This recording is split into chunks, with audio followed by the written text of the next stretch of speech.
California has always led the way in technology, education, jobs, and quality of life. But many say something has happened to the Golden State, that the state has become simply ungovernable, and they point to the perennial budget crisis the state has been facing for much of the last 20 years. And this year is no different.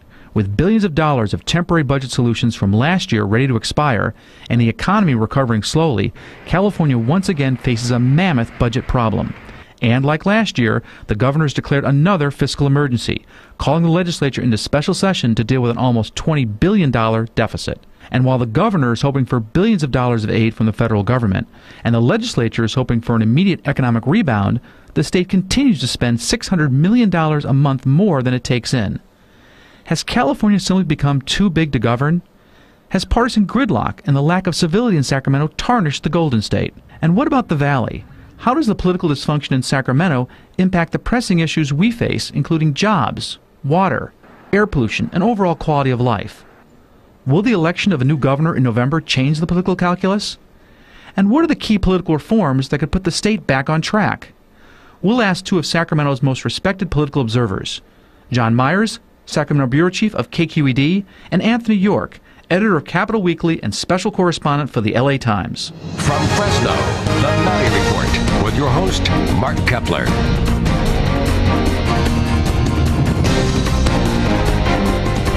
Welcome.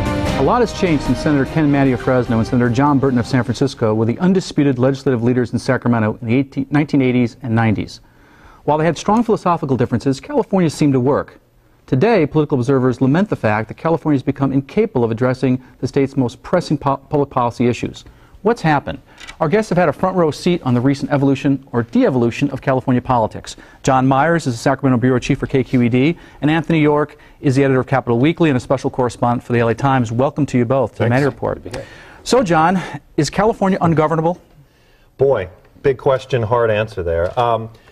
I think it's safe to say this. I think given the problems that California faces right now, I think given over the last couple of years the problems that the state has faced, I think the system of California government doesn't really exist in a way that can address those problems. I mean, whether it is the institutional issues about the way the legislature works, the way the governor works, the way the ballot box works with all of that, or whether it's simply the size of the state. 38 million people, one of the largest economies in the world, and a system that dates back to when we were much, much smaller. So are we completely ungovernable? I think it remains to be seen, but clearly we've got a crisis in what we can do now and the huge problems that we have. Anthony, what do you think? Well, I think we're on the heels of some major changes here in California in terms of the way our political districts are drawn.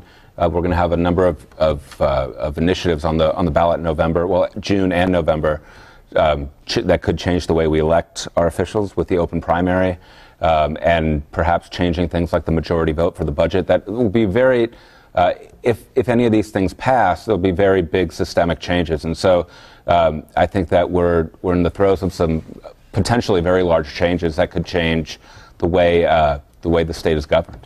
Well, you know, John, Governor Schwarzenegger promised an era of post-partisan politics. That turned out to be anything but true. Why have state politics become so hyper-partisan? Well, I mean, it's a slow burn, I think, honestly. I don't know that it's become hyper-partisan overnight. I think there are lots of factors to that. Again, back to some of those issues of the way the system works in California and the system that we have. Have you seen it get worse over time?